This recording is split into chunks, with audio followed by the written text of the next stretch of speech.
Vamos lá, gente, continuação da resolução das questões de informática da prova de Itapevi, Unesp 2019. Nós estamos na questão 45. Questão 45 é de imagem, que é uma beleza. Questão de imagem a gente não lê, porque a própria imagem já é uma informação, né? A gente não precisa ler. Percebam que olha isso aqui. Deixa eu ver se dá para eu mostrar para vocês. Olha o tamanho deste texto. Aqui tem um único parágrafo, aqui tem uma pergunta. Se você for ler esse texto, como nós estamos em casa, a gente acaba tendo tempo, você vai ver que é a explicação de tudo isso aqui que está aqui, tá? Então é o seguinte, quando você vai logo aqui, você vai ler, ó. De acordo com a sinalização da guia inteligente, você não sabe que é guia inteligente, ninguém explicou, ainda que você use isso, ninguém te falou o nome também. ninguém fala esses nomes. Ó, o que tem de diferente? Aqui nós temos um quadrado, um retângulo, o que tem de diferente aqui? Nós temos esse pontilhado, por uma questão óbvia. O que é a linha inteligente? Só pode ser ele, porque se fosse todos esses daqui, teria estado no plural, porque é mais de um. Então, é óbvio que só pode ser esse pontilhado. É uma questão óbvia. Vamos lá.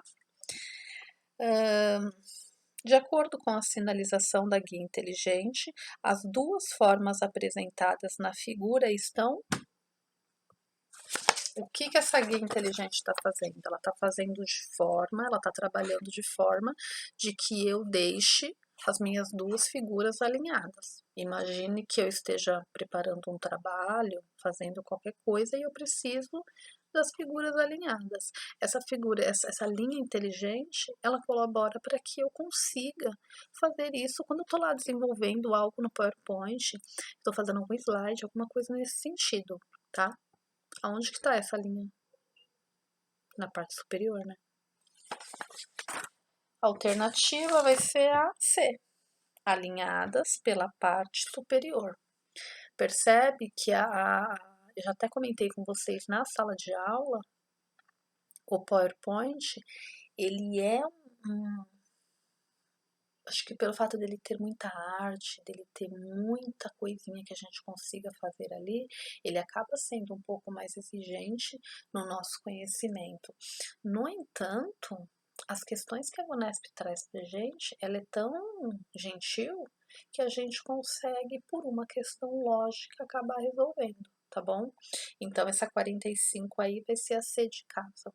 A 46 é sobre o que? PowerPoint também. É um texto relativamente grande.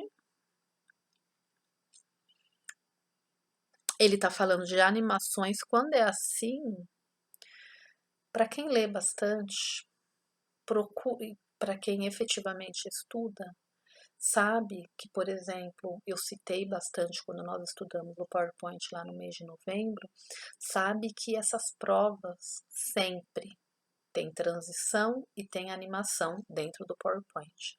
Sempre tem transição e animação, sempre. Quando a questão ela é meio grande assim, ó o tamanho disso aqui. Ela é meio grande, o que você faz? Faz um olhar meio dinâmico e tenta achar alguma palavra aqui para você se situar do que ele está falando. Quando eu passei o olhar aqui, eu achei a animação, logo na última linha. Então, eu já acabo me situando. É claro que eu vou ler para eu ver exatamente o que ele está falando, mas tenta já se situar, porque é uma coisa que a gente usa pouco. O PowerPoint, ainda que você seja da área de marketing, a área daquele pessoal que desenvolve slides, ainda que você seja dessa área, geralmente as empresas, elas têm sistemas, né?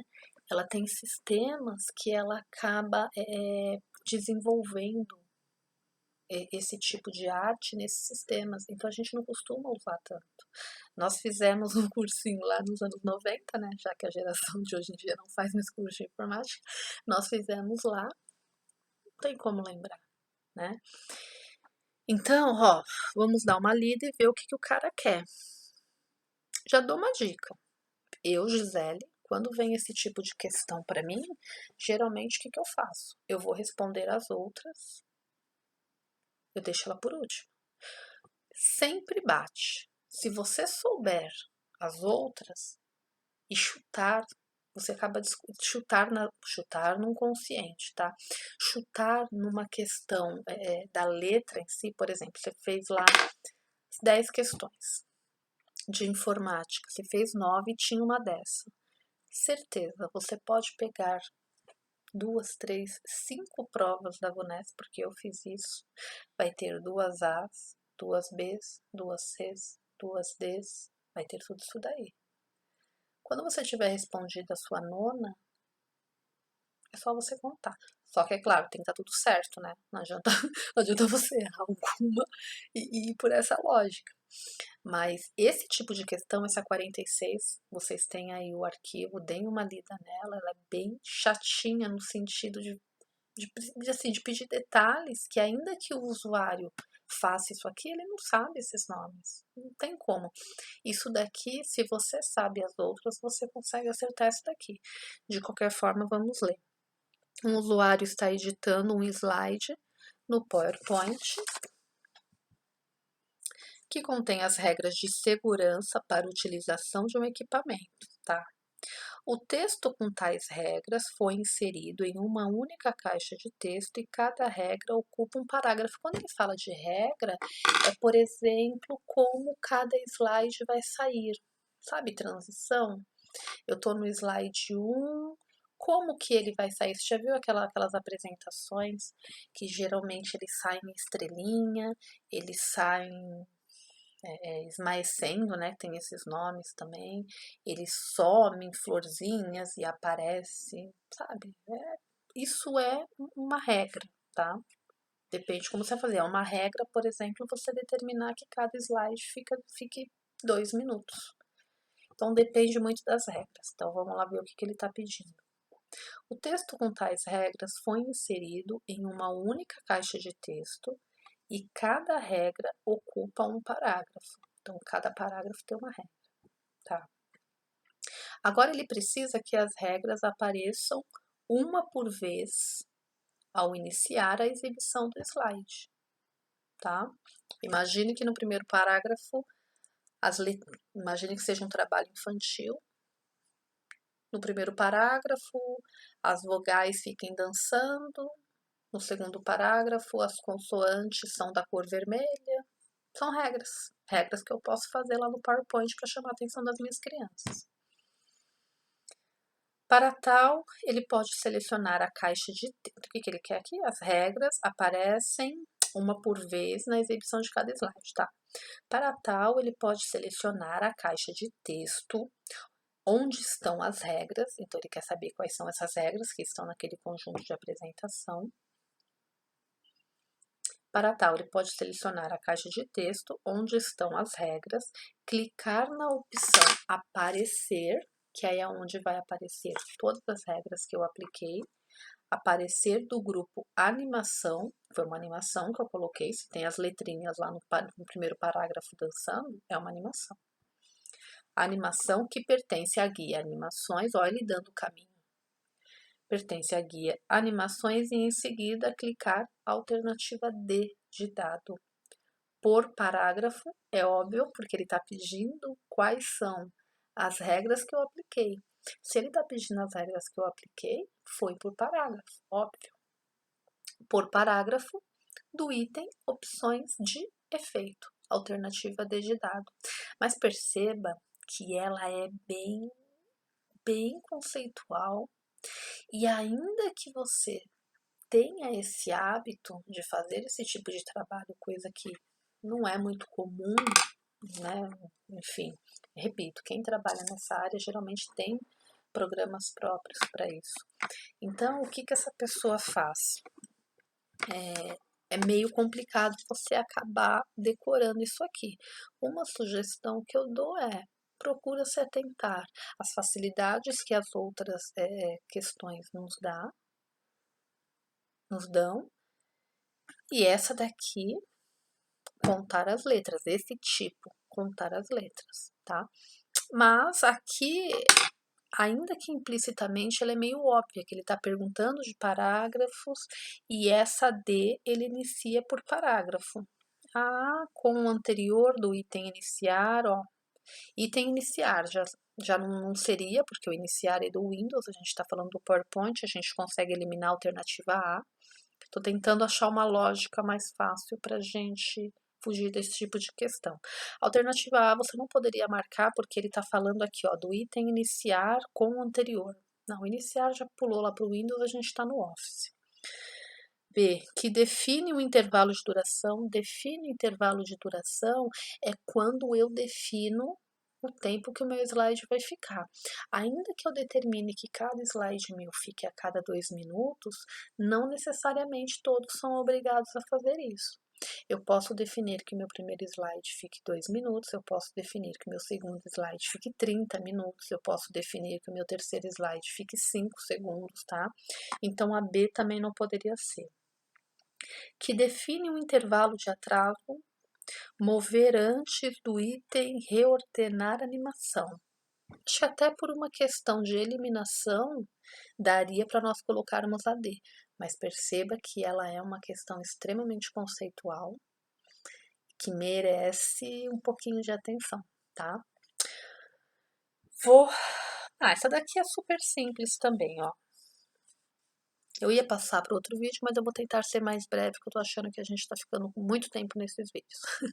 Vamos lá, quando a gente olha a questão 47 e 48, ele deu uma imagem do Windows Explorer, ou do explorador de arquivos, como você preferir, tá? Repito, ó, ele tá falando aqui o Windows 7. Olha, mas sabe quando a gente tem que dar atenção a isso? Quando no edital vier o Windows 7, o Windows 8, o Windows 10. Aí dá atenção a isso. Office 2013, Office 2010. Aí dá atenção a isso. Percebam que as questões da Unesp, os editais da Unesp, eles não fazem isso. É raro eles determinarem qual Office, qual Windows que eles vão usar. Eles colocam lá informática, noções do pacote Office. Aí eles jogam aqui o Windows 10, mas se você for fazer uma análise mesmo, esse Windows 10, às vezes a questão é do 365 e eles estão afirmando que é o Windows 10. Aceita. Coloca a resposta lá, estuda tudo, coloca a resposta lá e não cai nessa besteira de, eu vou entrar com recurso. Se você sabe a resposta, não fica, o enunciado tá errado. Não, pensa como a banca, tá? Dá uma olhadinha nessa questão 47, o que ele está perguntando? Assinale a alternativa que contém o tipo de arquivo que contém o maior tamanho.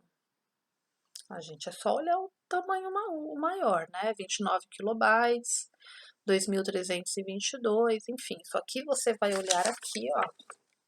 Deixa eu ver. Você vai olhar o tamanho, tá bom? Você vai olhar o tamanho e você vai chegar na alternativa C.